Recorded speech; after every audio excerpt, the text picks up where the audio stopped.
All right, you guys, it's time for the biggie. It's time to give away the award for the best video game of 2018, and this is a hotly contested category. Excellent games this year. We've had so much fun with the Rocket and Rayguns this year. Thank you to everybody that has contributed videos or written us notes or comments or commented below our material. It's so great to have everybody here, but we have to get into this and talk about the best games of the year and pick one of them. Let's take a look at our nominees for Best Video Game of 2018. Spider-Man, developed by Insomniac Games, published by Sony Interactive Entertainment. Red Dead Redemption 2, developed by Rockstar San Diego and Rockstar North, published by Rockstar Games. God of War, developed by Sony Santa Monica Studio and published by Sony Interactive Entertainment. Super Smash Bros. Ultimate, developed by Bandai Namco Studios and Sora Limited, published by Nintendo. Octopus Traveler, developed by Square Enix and Acquire, published by Square Enix and Nintendo. Oh man, we went back and forth about whether Celeste or Octopus Traveler were going to end up in our nominees there. Ultimately, we went with Octopus Traveler, both incredible games.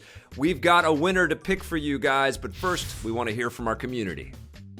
One of the hardest awards to pick this year, and that's a compliment to the games industry because there was so many amazing AAA games this year, but I've got to give it to one, maybe two, maybe three. What am I going to do? Let's say Fist of the North Star, Lost Paradise, that deserves it. Spider-Man, that deserves it. God of War, that deserves it. Monster Boy, that deserves it. But I'm going to give it to Red Dead Redemption 2, a game that was firing on all cylinders and has changed the game industry in a way that has opened the open world concept to an incredible degree. You gotta play it. I'm only here to express my love and affection for Arthur Morgan. Some people have been saying some negative things about Red Dead, and it kind of hurts me a little bit because I spent so much time with it, and it's a game that I continuously go back to for more. I just need more Arthur, I need more poker, I need more blackjack. I just need more of it. I love these worlds that I can just spend so much time in and crave more, and this game really does that. Yeah, there are some little things here or there that I wish were better, and some of the tasks can be a little tedious and repetitive, but outside of that, it's an amazing adventure that I feel like everyone should saddle up and go on. For Game of the Year, I'm going with God of War. Now, this game really shows that even an older series and an older franchise that we've come to know in one respect can completely change. I mean, think of God of War 3 and then take a look at this God of War. It's so much different. There's not even a jump button. But the big risk that they took here really paid off. The story, I know, resonated with a ton of other people other than myself. The visuals pushed the PlayStation 4 past what I thought was possible at all. And of course, the game itself is outstanding. It's gotta be God of War for me. God of War, and I say that as somebody who originally really didn't like this series, but this newest one is such a great reinvention of the saga. And what's really kind of cool about it is that it's deep, it's emotional, it has great combat, but what's most important is I finally feel like I actually am Kratos. I feel like I'm getting to walk around and destroy this big piece of mythology. Deltarune, Chapter 1.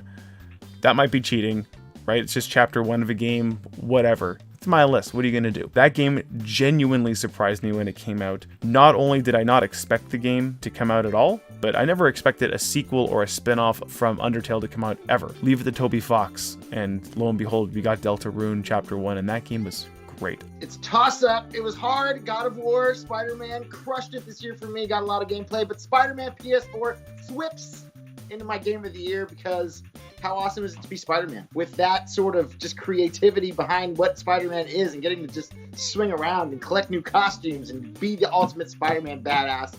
It finally happened this year. Spider-Man Game of the Year. No question, no doubt about it, Celeste. I give it a number 1 spot because it wraps that insane gameplay around an emotional story whose payoff comes from you as the player climbing both a literal and figurative mountain. No other game this year made me feel as human and alive as Celeste's combination of mechanics, plot, characters, and heart. My pick for Game of the Year, Red Dead Redemption 2. Check it out. So my best PS4 game of the year, best VR game of the year, and best game of the year are all the same game. As it turns out, it's the Persistence. Roguelike, first-person, shooters, stealth, action, strategy, There's a lot of layers to this thing. It's so immersive, so scary, so thrilling, makes you feel like a badass. It really just scratches all those VR itches. It just keeps calling me back and back. So the Persistence gets my nod for the best game of the year. Distance, and not just because it's released on my birthday, but also it features high-speed driving action with nice and tight controls, a beautifully Tron-esque environment, plus the music which helped fuel the immersive excitement, and I will play forever. Marvel Spider-Man by Insomniac Games. It is fantastic. It's a joy to play. It's visually, it's stunning. And then what's really impressive is the story is very, very good. Red Dead Redemption 2, the open world, the music, the characters, the amount of things you can do, the amount of items you can pick up, the amount of animals you can hunt, the amount of interactions that you can have with the NPCs, the amount of buildings you can go into, all of that stuff equals a game that is just magical. I don't think we'll see anything quite like this for a while, maybe until next generation. Spider-Man PS4. I place a lot of value in a game that can bring together the masses. It's a clear sign that a game is great when everyone is excitedly talking about it. I saw friends who hadn't played a game in years return just to play it. Everyone loves Spidey, and Insomniac had its work cut out for them to make a great superhero game that does him justice, and they succeeded with flying colors. For me, the game of the year in 2018 has to be Red Dead Redemption 2, with its impeccable attention to detail. After over 100 hours of gameplay, I'm still finding new and exciting ways to enjoy the game, and finding new encounters, new animals to hunt, and new side missions to partake in. Oh man, game of the year, this is a tough one. I mean, Assassin's Creed was great, Spidey was great, Red Dead Redemption 2 I know is going to be a lot of people's game of the year, but for me, it's still God of War. The storytelling, the visuals, the level design. Take this franchise that we thought was one thing and keep the character of it and reinvent it in this way with this amazing world and this incredible action. It's above and beyond. I mean, Red Dead Redemption 2, you did a great job, but I don't think anything tops God of War this year. I'll give you a small hint of what I think Game of the Year is. Yup, Insomniac just did a terrific job. Not just make a game that plays great and looks terrific, I personally think this is like the Iron Man of Marvel video games. This should start a renaissance of companies making games that make you feel like the superheroes you're playing. I just enjoyed this game so much, and it reminded me what a terrific lineage Stan Lee left behind. Marvel's Spider-Man. Insomniac has really impressed me big time with that open world web-slinging action with superb graphics, great story, terrific voice acting, great music, amazing combat. That game seriously can't be missed. My game of the year is God of War. I think it might be my favorite video game of all time. Like, it was a ride like no other. It is a masterpiece in every sense of the word. When I think of story, when I think of acting, when I think of combat, when I think of exploration, nothing in that game felt like a chore. And nothing in that game didn't demand my full attention because it was so good. Every piece of that game, that world, is so engaging and so awesome that I couldn't look away. I never opened Twitter. I never looked at Instagram while I played, right? I was there for that entire journey from the time I hit start and Kratos touches the tree to the very, very end when I platinumed it. You know, no big deal. I'm just saying I got the platinum. God of War is just incredible. Yo, Assassin's Creed's pretty good too. Assassin's Creed is great. Beat Saber is amazing as well. There was no shortage of games this year. All right, so our community is pretty evenly divided out there between Spider-Man, God of War, and Red Dead Redemption 2, all phenomenal games. I did do a reach out to some members of the game development world as well. I wanted to hear from some game developers, so I tweeted to some people that I know out there. Not everybody was ready to jump into this. A lot of people were like, I can't pick one, I can't, but that was cool. I'm looking at you, Amy Hennig. But Brian Intihar, the creative director of Insomniac, said God of War, most definitely God of War. Raphael Von Lira, the game director at Hinterland Games, said Frostpunk. Justin Richmond, he's the co-founder, executive producer of Wonderstorm. He said God of War and Fortnite are a tie. Cory Barlog, the director of God of War, said Spider-Man. So we saw the creative director on Spider-Man say God of War, and the director on God of War say Spider-Man. So I see what you guys did there. Michael Gamble, lead producer at BioWare, he's working on Anthem right now, said God of War. And Tim Schafer, founder of Double Fine, said Minute is his game of the year. Jordan Cunningham, who is an EPN member and a great supporter of ours, thank you, sir. He says his Rocket Raygun game of the year is Spider-Man. Okay, let's look at these nominees here for a second. I'm going to talk about Red Dead Redemption 2.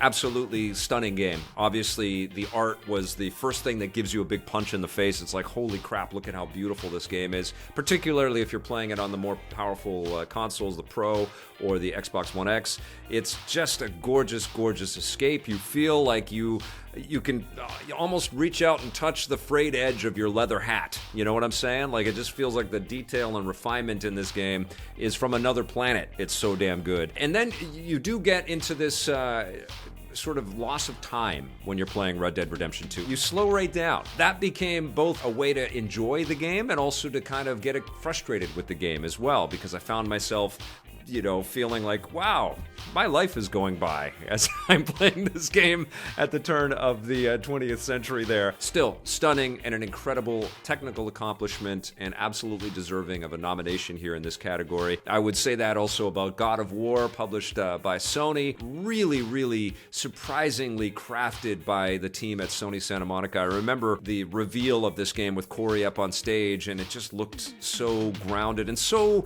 much from the ilk of The Last of Us and what Naughty Dog had been doing with Uncharted and Last of Us. I wasn't expecting any of that. I wasn't expecting to almost tear up, and as a father playing a game where I have a child that is kind of can take care of themselves, but you also have to watch out for them. It really got me. It really got me. There's a family dynamic and an emotional truth to the way God of War was made and written for us that is palpable and is inescapable and so much a gift to celebrate in our business. Really wonderful work with God of War. And I have to tell you, intellectually, I would probably choose God of War as the winner in this category, but I leaned in a different direction. Octopus Traveler was one that really got into my heart as well. It really sort of zeroed in on my nostalgic kind of memories of playing Super Nintendo role-playing experiences, and it just made me feel great about life. And sometimes games can be as simple as that. They could just make you feel glad to be alive. And when I was playing Octopus Traveler and I just saw this beautiful pop-up art and animation, and I was just blown away. Beautiful, beautiful game. Super Smash Bros. Ultimate also qualifies. It is a relentless and overwhelming cavalcade of experience and joy. You're going to have a blast playing that with your friends. You're going to have a blast playing that online, even if they still have to work out some of the kinks there. It is just a bounty of good times with Super Smash Bros. Ultimate, and it won for our best Nintendo Switch game of the year, and for good reason. But the winner this year, for me, and I think you could see the writing on the wall because I haven't been able to stop talking about it, is Marvel's Spider-Man. And it's funny because I gave the game a 9.5, and I really kind of harped on the fact that it felt like I'd been here before because there's been exceptional Spider-Man games in the past, and certainly it doesn't try to reinvent all of that. It sort of just refines it. And then the emotional core, the resonance of the Peter Parker mythology, the story of Spider-Man is so beautifully represented here. It expects that the audience knows a little bit. It doesn't dumb it down. It doesn't manufacture it in a way that's sort of a wink that, like, you've seen all this before, but here it is again. It's like, no, it picks up midstream.